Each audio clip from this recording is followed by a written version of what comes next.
Welcome to the Cypher Podcast, where we discuss all things sci and the paranormal through the lens of remote viewing. I'm Brett Stewart, accompanied by my co-hosts, Emily and David. And in today's show, we're doing something a little bit different. We are going to be giving you an inside look into what some of the remote viewing work that we do actually looks like. In remote viewing circles, we would refer to them as monitored sessions. And we're taking a look at Nikola Tesla. But before we get into the discussion and the work, definitely head over to cypher.com. That's PSIPHR.com. You can find our entire back catalog of free shows there. Additionally, we continue these discussions for each of our main shows in our premium after hours episodes. We often do deeper dives into the paranormal and the strange on these episodes. And for Nikola Tesla, you definitely won't want to miss the after hours for this show, because we're going to save that for our thoughts and some of our considerations of the work afterwards. And so with that, Emily, what was your thinking about setting this one up for us, and how did you go about doing that for us? Thanks, Brett. So with this episode, we had two different things we had to consider. One was, let's try a different format than we've tried before. So I thought, well, let's see what it's like to actually do what's called a monitored session, which is to try and get some data from a particular individual. So that format itself is new to the show, but I think we might actually repeat this on future episodes because it went really well. And then the second consideration was, who's going to be the actual target? So let's pick an individual who has had some sort of a meaningful impact in society, someone everyone would be familiar with. And I had some intuitions. These aren't remote viewing intuitions. It's more of classical psychic type work or intuitions that there'd be some really interesting data from Nikola Tesla. I'm sure that all of you listening have heard that name before. It's hard to think of a person who has had a bigger impact on our modern life, basically the day-to-day things we enjoy, than Nikola Tesla. Getting into the actual format of this episode, the monitored sessions, we're going to structure this particular show with a playback or some highlights from the session. I actually did a session with Brett separately from David, where I tasked Brett blind with this target as well as David and recorded these sessions independently. We're going to be playing them back for you in an edited format, so we're not going to give you the full sessions. We're going to give you what we think are the best parts or the highlights, and then we'll get into our reactions in the after hours as to what we think this data says and how we think it's meaningful. Brett, did you want to add something to that? Maybe describe a little bit more for the listening audience, your thoughts on monitored sessions in general? Yeah, I think monitored sessions can be pretty fun.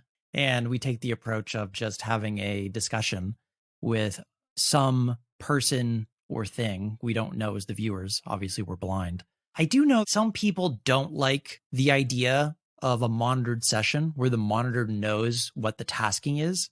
So I do want to at least acknowledge that there are some people in the remote viewing community that might say, well, this is only telepathy, and you, the viewer, are just plucking out of the monitor's mind their thoughts about the thing you're remote viewing. I really don't believe that's what happened here. Emily, I know you've talked about this in the past, about things that you do personally to try and make sure you're not prompting anything telepathically. But what are your thoughts on this before we dive into the actual data? I'd be curious to know, as the monitor, as far as, do you think this was just us telepathically plucking your ideas out of your head, or do you think we actually were having a conversation with Nikola Tesla? I think we actually did connect with Nikola Tesla directly. I know Brett is pretty modest about this, but within the first 10 minutes of the monitored session, Brett literally named the target. So I had written at the top of my page, Nikola Tesla, and Brett literally said, this is like Nikola Tesla. It doesn't always happen, but this was actually the first proper noun or name he used in the session. He made reference to a few others, but I can't see that as being a coincidence, and I don't think that's just mind reading. I think that there was actually a genuine connection with the target there. And the data, we did a few questions that related to what I call grounding. So we grounded the session in things that I knew I had feedback on, and the data that Brett was getting matched up. And I can say the same thing for David. I also did a bunch of grounding questions with David. David didn't actually name the target, but he described Tesla's physical appearance pretty unambiguously. And then the other information we got from the session, many of the data points were not known to me in advance. In other words, I was quite surprised by the data that was coming back. And so if Brett were just reading my mind, or if David were reading my mind, you'd think that, okay, well, one could say maybe he's pulling it from my subconscious, but I actually suspect that there's some, however remote viewing works, wherever we're getting this data from, that's what's actually going on here. It's not just simple telepathy or mind reading, because none of these things beyond the basic grounding questions actually came from my conscious awareness. I think that's the thing that probably sells me the most on this, that this is not telepathy, is that there's a lot of answers that come out in my session and what I heard in David's session independently that you were surprised by, you hadn't even thought of. And if it was just pure telepathy, you would think that that would not occur. And even as the viewer in the session, I feel I have a generally decent idea about what is going on and if what I'm dealing with is a real thing that I'm having a conversation with. If you haven't listened to our past episode on the Egyptian god Thoth, that information was obtained in a very similar manner, and it was very wild and fascinating. And I'll tell you, the monitor in that case had no clue about any of the things that were kind of coming out through that remote viewing work. Either way, even if you say, well, maybe it's telepathy, maybe it's not, I think it's a fun listen and it was a fun experiment. And if nothing else, it made for hopefully a good show. So I think the way we're going to lay this out is we're going to play the highlights of my session first with Emily. And then after that, we're going to play the highlights from David's.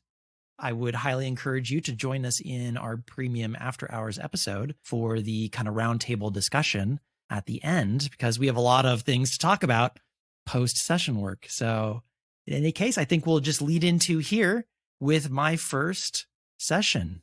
Here it is, talking with Nikola Tesla.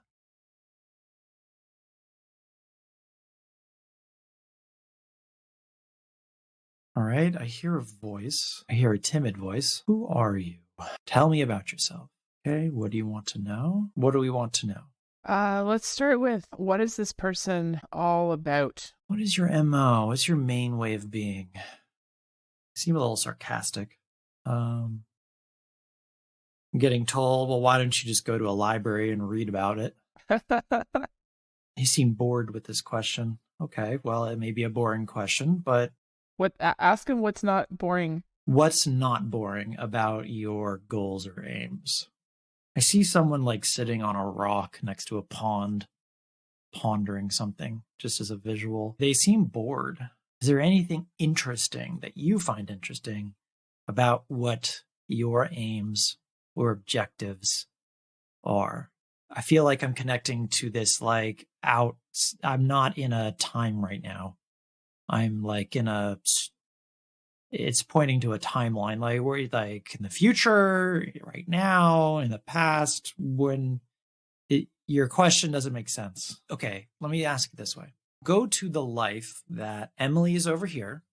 She's interested in a very particular physical life that you were a part of. In that life, what was the most interesting thing that you were doing, that you were trying to achieve? What were you about? I'm getting a frowny face, like a unhappy with, it's like memories are coming back in. Unhappy with the situation, like a frown, a furrowed brow, arms are crossed. Elder man is what this looks like. He's shaking his head. Like I just heard him say that was a disaster, is what is the opinion he seems to have. Or at least that's my reaction to him. Let me ask it again. What were you about? Like, what were you trying to achieve with that experience and those memories that are coming in for you? So there's sadness here.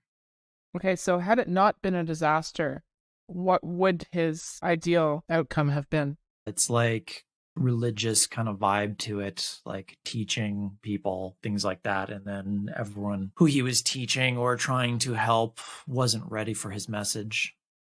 There's like a resigned sadness and kind of a reserved, the idea of like it was hopeless. It was like a hopeless undertaking. Okay, what would it have looked like had you been successful? It's perking up a little bit to that question. Like, oh, that's an interesting thing to think about. He's just pointing to it's nicer to think about these things than perhaps what happened. First word that came in I heard was revolution. Groundbreaking change. Okay, what is the groundbreaking change? Now I'm like AOL Tesla for some reason. I see electricity and like science. The world would not look the way it does for you when he's referring to me. It would be a different world. He's showing me like an amazing world of invention. An AOL Tesla. I mean, I see things like massive mega cities, flying cars, but all very green. Like it's taking care of the planet while also advancing human technology. So I see there's way more humans living more closely together, like larger structures, like these massive mega structures with like flying vehicles or something like that. But everywhere else around it, he's showing me just forests of green that are kind of undisturbed. So it's like it in peace with the earth. It's like advanced human society in peace with nature is what I'm seeing. The dream is what he said. By what means would they achieve this outcome if they were successful? Okay, yeah, let me ask that. What was your inspiration for this grand vision? He's thinking again. He's showing me dreams. He's showing me interesting music that he would listen and that would create images in his mind. Yeah, I'm hearing there's like harmonics. Is that what this is? Sound. What is this? What inspired you to have this vision of the future? No, he zoomed all the way out and says, well, this just comes from source. This just comes from God, points up towards the sky. Do you have any more granularity on that other than just God? Like a direct, if there's an origin, what's the cause for you? Do you know? Shyness on that question. He pulled back like a secret. How would this manifest in a physical incarnation? What would that look like, that process? I'm seeing, this is like really, I don't know if this is metaphoric or what. Let me ask him again. What would this look like? How did you access this information? And just having AOL, the sleeping prophet. What's his name again? What's that guy's? Casey. Yeah, I don't remember his last name. I think he thinks it's more than that. Let me ask him more specifically here. How are you getting this information? Can you show me an example of you show me the most significant download, so to speak, that you got of the future. Can you show that to me? Okay, there's a little bit of excitement there. And it seems like meditative state. Oh, something's going on in front of him. I don't know if these are in his mind or not, but I'm perceiving like balls of light are showing up. I'm just like an AOL, like a fairy or something. Would these balls of light be associated with physical or non-physical entities? It's hard to say. I'm leaning towards more non-physical entities, like ghosts. What are you, like speaking with the dead or something? He says, oh, nothing as crass as that. Who are you speaking to? He says a little bit of I don't know. Who do you think you're speaking to? He's kind of saying like, he doesn't seem fully aware. He doesn't fully know is what he's at least saying right now. There's something going on in front of him that seems paranormal in nature. I see balls of light. He kind of has a vibe of spirits, like he's talking with spirits of some kind.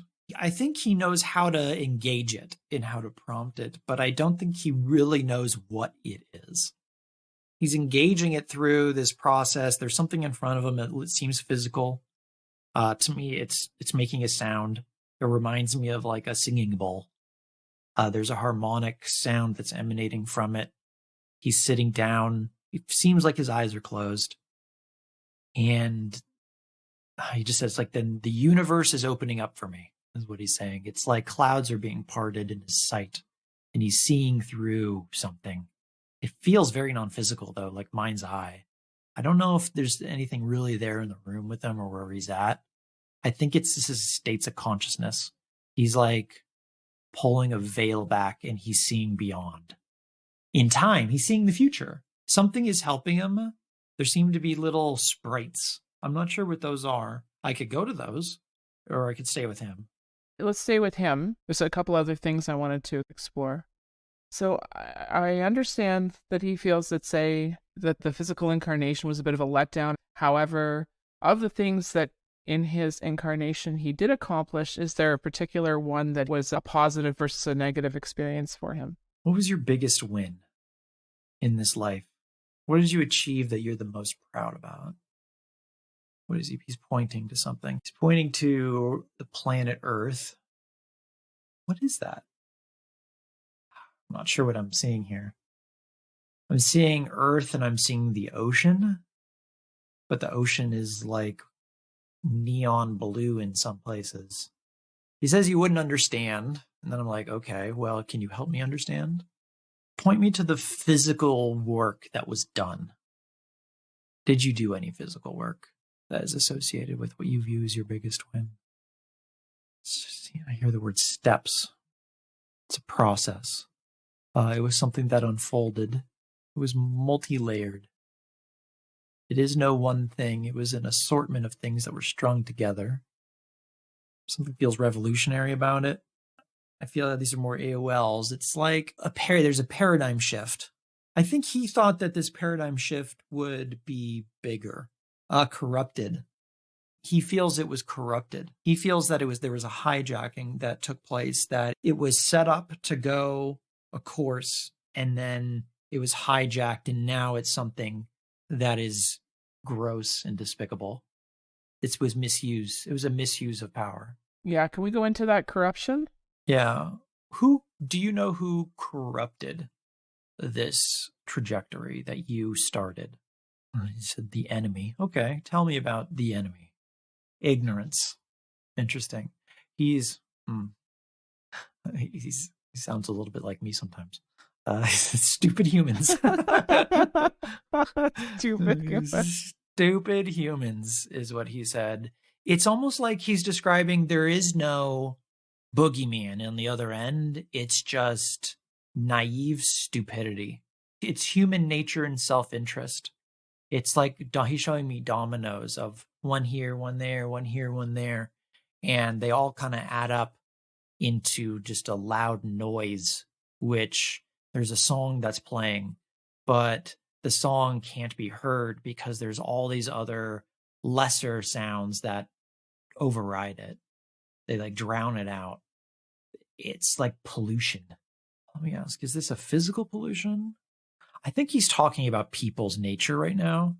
The nature pollutes. And I think this ties back to what he was saying before from the beginning, where he kind of looked at sadness. It just, there's a dream that was ruined, not really by his doing, but by others. And it's more of a despondency about human nature. He's not omniscient, by the way. I don't feel like he's omniscient in his state or whatever I'm connecting to right now. It's almost like he is thinking about these questions and then isn't sure. Where is the turning point for when your vision of your work went astray? This is just another AOL of like Tesla and who was the other guy? Edison. It's like a colleague. He's describing to me a colleague. I think that's perhaps where some of the sadness might be. A business partner or maybe a descendant, I'm not sure, someone close who cared more about personal gain than the larger benefit to the earth.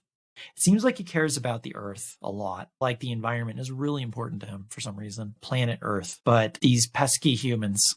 Would he have a message for us in terms of how we should act relative to the earth? Yeah, let me ask him. Do you have a message? If you could speak through time to our listener base today, is there a message that would be useful for them to hear, or you would want them to hear? He's laughing at the idea. He's like, oh, I'm speaking through time to some other people I've never met. He's talking about animals right now, and he says, this seems like a very simple thing. Maybe there's more to this, but he just said, be kind, and I said, to what? And then to animals. It's like something about animals that are lesser than you, and it's a disposition and mindset. is what it seems like. Like all is one. He loves nature. This is like a parable or something where it's like, how you treat the least among you is the measure of your self-worth or something like that. It's like you need to love and treat with respect even the smallest thing. And that if you can't even do that, then you have much work to do. Is there a secret that this individual knew during his incarnation that would not be known publicly? That was an interesting answer. He had that one quickly for me. I don't have to ask him what this means, but he said he's an alien. That's an interesting concept. What do you mean by that? Do you mean you're like physically an alien? No. Okay, what do you mean by this? I feel like this might be his first life here. Like he's from somewhere else and he came here to help. It was like his first incarnation. He came here to help and he feels like he wasted his time. So I feel like he's not from around here. So basically came, tried to help, everything was the worst, and then it's like, all right, I'm done with these other beings. Yeah. At least at this point in a timeline, whatever I'm connecting to. That's what it seems like. So he's not originally from around here. So I think that's what he meant by alien. It seems like levels of consciousness. It's almost like ascended master type of thing. Okay, so there was this talk about revolution.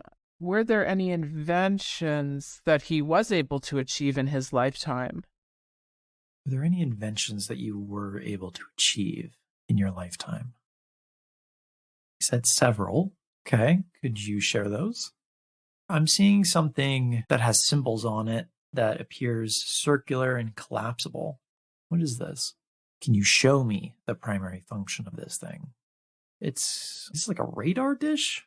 There's heat and there's energy coming off of it. Something like radio. Is that radio waves or is it something? I'm just getting an energy is emanating from it. It's like a device that seems to bring something into alignment with something else. Like something that's been knocked out of balance. I don't know if it's sound. It's some sort of energetic wave is coming off of it and then creating alignment somewhere else in something. It seems like in an organism. It affects organisms in a positive way. Was he in his lifetime aware of the Great Pyramids of Egypt? I don't know if this is accurate or not, but he is saying that to him it feels like they might be kind of crass, like over the top, maybe unnecessary. Like they didn't need to be so big. It's like an egoic thing as opposed to a practicality thing. It seems to be what I'm hearing. What would be the practicality aspect of it in his opinion? What would the practicality aspect of these be in your opinion? Just heard the word global illumination. Okay, what does that mean? He's showing harmonics again. It's like affecting the world harmonically. I'm seeing energy come from the sky and be harnessed, but then that being distributed throughout the earth. I don't think it's something that you necessarily would see, though, with your eyes. It'd be something that happens more on an energetic level. Okay, so how does this practical application of what he thinks the pyramids were for relate to any of his inventions? It seems to be like alignment associated with the planet when you bring up the pyramids. The device that he had seemed smaller, like something that was portable, that was also creating energy, was emanating. It seemed almost more like a reflection. Like pyramids would be more of like a distilling and spreading out, whereas what he had didn't seem like a pyramid shape. It seemed more curved in nature, but it also emanated an energy that affected the organic nature of beings. Was there a similarity there between the pyramids and this device you showed me? He said both had the original purpose to uplift mankind. Is there anything else that seems relevant or pertinent to share that would be of benefit for all involved in the process of creating our podcast? Is there anything that would just be beneficial to add for this communication for all of those involved? Here's some interesting things. I'll drill down and see if there's something more specific. Oh, that's an interesting, very specific thing. He says you should ground more. Put your feet on the earth more. Grounding. Why does grounding matter? He's being very metaphorical here. He's like, why does talking to your mother matter? It's like the earth is your mother. He's talking about the planet Earth. And so it's like, why would you not commune with the planet? And one of the ways you commune with the planet is through grounding, because it comes with benefits, because you'll be better, have a better human life. You'll have a healthier life. You'll be more in touch and in tune with nature. He's pointing to the shoes that we wear. And rubber is something that stands between you and grounding with the planet. Electricity does not travel through rubber. So he's like, kick your shoes off and walk on the beach. It's like, that would be nice. I wouldn't mind that. Yeah. So he's like, commune energetically with the planet more, and he points to grounding. So that concludes my session on Nikola Tesla. Emily, you actually recorded David's session first. Before we jump into the actual highlights of the recording, what was your kind of take on the differences between working with David and me? Maybe that might be an interesting segue into his work. So one of the things that stands out to me, and this is something that I see in all of our projects for Cypher Podcast, is, Brett, you have more of a narrative style where I end up getting a lot more data from you that tells a bit of a story. So there's a story element to your data. Whereas the things that David comes back with tend to be more like psychoanalysis, and also many of the kind of hard facts and numbers.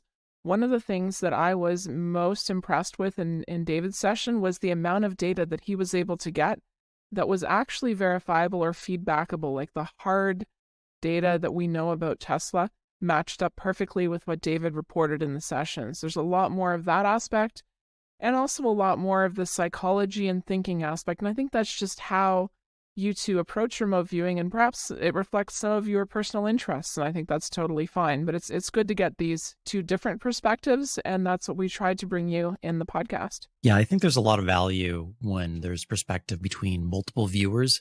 We can kind of take a look at the tasking from multiple angles, and it just sheds more light on what it is that we're dealing with. And so with that, here is David's monitored session on Nikola Tesla. Right. Okay. Target.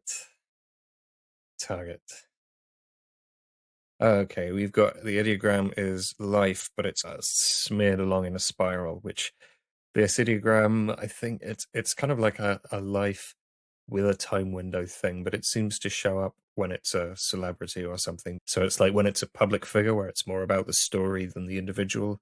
It's that kind of thing. Initially, it looks like a kind of skinny science nerd. So let's speak to it then. Target, can we ask you some questions? They seem a little flustered, like somebody who's trying to keep too many plates spinning at once, like a bit overwhelmed. I think maybe the speech sounds relatively normal and measured and level, but there's this weird tension in their voice. Like maybe it's stress or something. I don't know, but what's the actual communication? What do they want to communicate? That's interesting. The communication is more of a drawing inwards than a putting outwards. That's really unusual. What does that mean? Yeah, it's like they want to be communicated with. They want information or something? I've never had this before. This is really unusual. It's like they don't want to speak, they want to listen. Weird. When they speak, it's like an analogy would be bats echolocating, where they're making noise to see how the environment reflects that noise back to them. It's a probe when they speak. It's not like a normal communication. That's super odd. Okay, what information are they trying to gather by this? Move to the information type that they most want to probe. Oh, this is other people's stories. They're kind of like biographies or something. The main target is looking for something really specific in other people. I don't know if they're looking for one special person or a person with a particular experience or a set of attributes or something, but what they're probing for, they want to hear people's stories because there's something and they're going to know it when they hear it or see it in some individual that they're looking for. It's like knowledge, but there's some unique factor. What is this unique factor? Seeing time, an awareness of. It's almost like people having psychic powers or something. This is people who have an awareness of some other thing, of something. Like you need to find this special person or a group of people who are the ones who can understand or perceive this other something. The target is looking for people who have some kind of perceptual ability, people with a certain kind of vision, or, I mean, this isn't necessarily like psychic perception. It could be that's consistent with it, but it's not necessarily psi. What I'm trying to put myself in the mind of a hypothetical person with this ability, and it looks like they're kind of looking down at a selection of objects, which just appear to me like little round, like almost like game counters or marbles or something. And one of these objects pops out to the individual, and they go, I can see this hidden thing about this object. I can identify, here's one. Only they can see it. These objects look all the same or not special to most people, and then this person can see something else in this object. I think that's a generic case, that they can see something that other people can't see. And our main target is trying to find people who have this vision. It could just be like people who are extremely good product designers or script writers. It's not necessarily like super psychics, but it's people with a particular vision. They can see what most people can't see. I feel a bit kind of dry and shriveled up inside. Is this while they're alive? Oh, well, that this is an analogy for kind of stinginess or asceticism or something. Okay, I mean, my psychic visual of this doesn't look like human anatomy because the liver's on the wrong side and stuff. But I mean, yeah, other than my intuitive perception, doesn't look like human anatomy. Nothing's jumping out at me in there, unless you've tasked me with a grey alien or some crazy shit like that. That's why it's weird. But let's look external health. Is there any outside signs? Yeah, I think they're strong in a kind of wiry way. What about shoes? I love doing shoes. You can tell a lot about a person by their shoes. They're wearing lightweight shoes. Very lightweight shoes, like comfortable. Yeah, maybe not quite slippers, but if you wear kind of leather, smart shoes, you want to take them off by the end of the day. And that's not the case here. They're wearing something comfortable and practical. They walk quite fast, and they have a weird lean when they walk as well. Like they kind of lean forward a little bit. They lean their body slightly in the direction that they're walking. The body isn't the interesting bit. So we wanted to do some thoughts, fears. Okay, so let's look at your biggest fears that are relevant to the tasking. What are your biggest rational fears? All right, this is a bit metaphorical. They're looking down as if from a very great height at all these tiny, like ants running around. I guess their children, the people there overseeing and covertly causing to work towards this goal. And something happens. They're kind of losing visibility. That it's like being disconnected, not having visibility on what is going on. They have to be in the know. I think they have to know everything all the time in order to feel in control. There's one specific little cluster. It's like if you imagine you're like way high up on a skyscraper looking down, and there's loads of little people running around. They look like ants. They're so tiny down there. And then if you look right down, so really close to the base of the skyscraper where it almost goes beneath you so you can't see directly down, it's just kind of got really close to you and then gone outside of your field of view. And a patch of the people has just sort of gone dark or unknown for them. And they're going, oh, I don't like that. There's people very close to my location and I don't know what they're doing. And I don't feel in control of them. Let's see if they'll put it into words for us. So this fear, is that the correct interpretation? What's this fear? They're not doing what I want them to do. Is the fear that you're not achieving the goal then? No, I don't have any fears. Oh, I think they're fundamentally pessimistic about human nature. If you don't lie to people and manipulate them and control them, they won't do what they're supposed to do. They're dumb. They need to be shepherded. Okay, target. Want to look at your internal drivers. Are you aware of what is driving you in all this goal-seeking, people-controlling behavior? Why do you need to do it? They have a belief I always have to be in control of other people. Like they don't feel safe if they're not controlling things. They just don't trust people. That it goes back to they are a pessimist about other people. They just don't believe that people will behave well or sensibly or something unless they make it happen. I know best. I'm the only one who knows how to do things properly, and all you dumb people, God, I always have to make you do the right thing because otherwise you won't. So they perceive people's normal day-to-day concerns us like stupid, irrelevant stuff that just gets in the way of the important things that we really should be doing. What are the important goals? Something to do with speaking or communication. Why? What's the speaking or communication goal? I think this is like narrative control or controlling what people believe, but this is like creating a huge, big story and then somehow getting everybody to believe it's true. There's something underneath this. What is this story thing? Why does he want to create this big belief? What's it for? Oh, so they can continue controlling people even after they die. They want to install new software in people so that they're not so dumb in their perception. I mean, certainly not intellectually humble, whether they want to or not. I'm going to save you whether you want saving or not. Wow. Okay, let's move to the thing you are delivering. Okay, target. What is this thing you are delivering? Clearly, so we can understand clearly. It's a set of tools that make other tools, meta tools. Or is it almost ingredients or raw material for something else? It completes something else. This is like the finishing touches, the icing on the cake. What does it do? If this is the icing on the cake, what it does is it alters the cake subtly. Sure, we're not looking at cake. Right. What does it alter? Yeah. So this is by putting the icing on the cake, you can make it into a totally different type of cake. This is a small thing that changes how the thing it's applied to works or interacts or appears or something like that. Well, let's look at the thing itself. Thing. Oh, it's a conceptual thing. That doesn't help. So, right, that's why it doesn't look like anything. I was getting really confused. I was like, is this a... Okay, so it's a conceptual thing that you're delivering. Concept. What's this about? Twos or a duality or a split. Twos. Counting up in twos. 2, 4, 6, 8. What is this concept? Doubling up. Oh, an increase. Exponential increase? Big increase. Sudden jump up in what? Value? Size? Jump in, increase in like almost human potential or productivity or capital, or like if you make I don't know, say genetically engineered crops that grow and they make twice as much food for the same inputs or something like that. It's like this big jump up in output.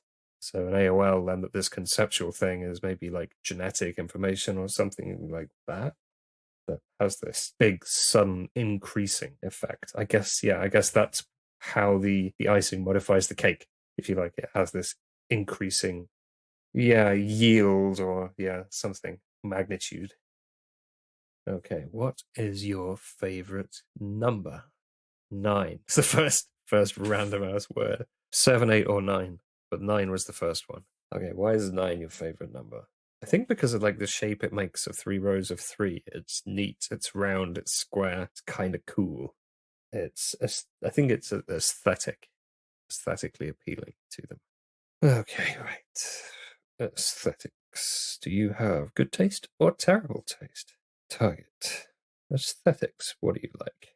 Of course. Well, we've got to acknowledge that you can't take the viewer out of the equation. I'll try not to be too judgmental. They like tall things, like very high up things. What would be your favored living conditions or habitation environment? It's kind of Spartan, minimalist, high-tech, sparse, empty, quiet, feels very solid. I don't know if it's like a bunker or something, but they kind of got a real private, secure, safe space that gives them headspace so they can think and they can like relax and kind of work through their thoughts without being interrupted or having noise or whatever. It's nice, it's high-end, but it's very kind of functional. I think they have creature comforts, so they want something very quiet, solid, secure, safe, private. It's a sanctuary. Yeah, where they can think and grow their big ideas. Yeah, sounds pretty nice. I can get behind that. Target. Have you got any secret ideas? Why is this a secret? What's the secretest thing of the secret plan? This involves a single individual. There's one individual who's like illuminated incredibly brightly in like incredibly bright white light. They're on their own, standing in front of a big circle. Oh, I think this is the changing people's minds thing. Yeah, it's like software. Install new software. Are you tampering with the hardware or giving them drugs or anything, or just information? What's the primary means of changing somebody's mind like this?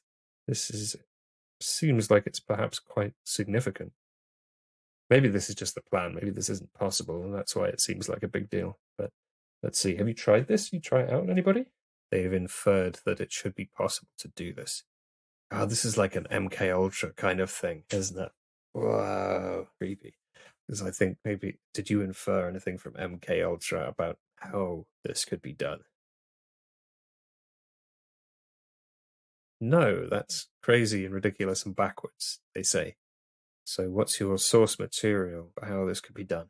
Like history, looking at, so this is like a political, societal kind of manipulation, the way it's always been done. Like, I guess propaganda and what about propaganda? Is this? No, you're not getting it. This is more fundamental change. What's the change? It'd be of something like language or changing something really fundamental, and this has this knock-on effect, changing people's minds. What do you change? Change what they see and what they don't see? I show them something. What do you show them? Like a vision of the future, or what do you show the people? I think this is their own vision, and they're conceited enough to think that if only they can communicate their vision clearly enough, everybody else will agree with them, because it's such an obviously amazing idea that if they just communicate it really well, everybody will just like come on side and want to do the same thing. Is that it? Is that really what you think? Yeah, I think that's it. So this is kind of like, maybe they want to use propaganda and, just traditional cultural mind control techniques that are not controversial or new or anything very exciting. But they think their ideas are so good, they want to be setting the agenda, and they think that when they communicate that to like everybody will just want to join their team, and they'll feel the same. Everybody will agree this idea is so good, we're all going to go to Mars or do whatever crazy moonshot project this is. So let's leave the target behind for now, and we'll move to the goal. So present time, I get what time of tasking, let's say. There's our goal. And let's look through history. How does it go? It seems to stay constant. Go 10, 100, 200 years. It eventually tails off, but this seems to last for a really long time. It doesn't go exponential, but like they construct a certain amount of whatever this is, and then however much influence they've constructed, it persists pretty stably for, let's have a crack at estimating time. Yeah, it doesn't start to diminish for like 150. It drops off between 150, 250 years, according to this very rough timeline, which I've just drawn in the air with my finger. But it's something like... somehow this thing sustains and perpetuates itself for a really long time, which is interesting.